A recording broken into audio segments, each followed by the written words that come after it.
বিয়ের প্রলোভনে প্রবাসীর স্ত্রীকে ভোগ করে আছে এক পুলিশ কনস্টেবল। দর্শক, এরপরে কি হলো বিস্তারিত জানাবো, তাই অনুরোধ করবো ভিডিওটি না টেনে সম্পূর্ণ দেখার। আর যারা এখনো আমাদের এই চ্যানেলকে সাবস্ক্রাইব করেনি তারা এখন এই চ্যানেলকে সাবস্ক্রাইব করুন। সিরাজগঞ্জের উল্লাপাড়ায় তালাকপ্রাপ্ত প্রবাসীর স্ত্রীকে বিয়ের প্রলোভন দেখিয়ে ভোগের অভিযোগে মাজেদুল ইসলাম বাবু নামে এক পুলিশ কনস্টেবলকে আটক করেছে পুলিশ। বৃহস্পতিবার উপজেলা পঞ্চক্রোশী ইউনিয়নের মণিপুর গ্রাম থেকে গভীর রাতে তাকে আটক করেছে উল্লাপাড়া থানার পুলিশ। আটক মাজেদুল ইসলাম উল্লাপাড়া উপজেলার ভদ্রকুল গ্রামের আলতাফ হোসেনের ছেলে। বর্তমানে তিনি গুলশান ২ থানায় কর্মরত।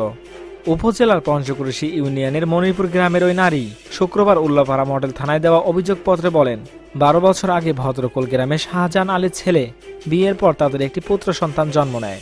কিন্তু বিয়ের কয়েক বছর পর থেকে প্রতি বছর কনস্টেবল মাজেদুল ইসলাম ওই নারীকে বিয়ের জন্য নানাভাবে প্রস্তাব ও প্রলোভন দেন।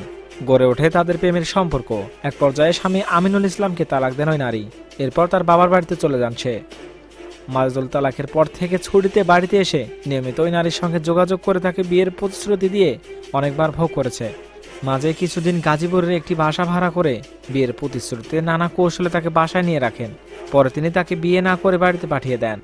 অবশেষে গত ২১শে অক্টোবর রাতে মাজেদুল ওই নারীর বাবার বাড়িতে গিয়ে তাকে ফুসলিয়ে ভোগ করেন। মাজেদুল ঘর থেকে বের হওয়ার সময় তিনি মাজেদুলের মনোভাব বুঝে চিৎকার করলে বাড়ির লোকজন তাকে আটক করেন। পরে উল্লা থানায় খবর দিলে পুলিশ তাকে থানায় নিয়ে আসেন। এ বিষয়ে ওই নারী তালাকপ্রাপ্ত স্বামী আমিনুল ইসলাম জানান, তাদের ১২ বছরের সংসার। তিনি বিদেশে চাকরি করতেন। এই সময়ে তার অনেক অর্থ ও স্বর্ণ তার স্ত্রী হাতে নিয়ে তাকে তালাক দিয়ে গেছেন। তিনি তার বিরুদ্ধে এ ব্যাপারে আদালতে প্রতারণা মামলা করবেন বলে জানান।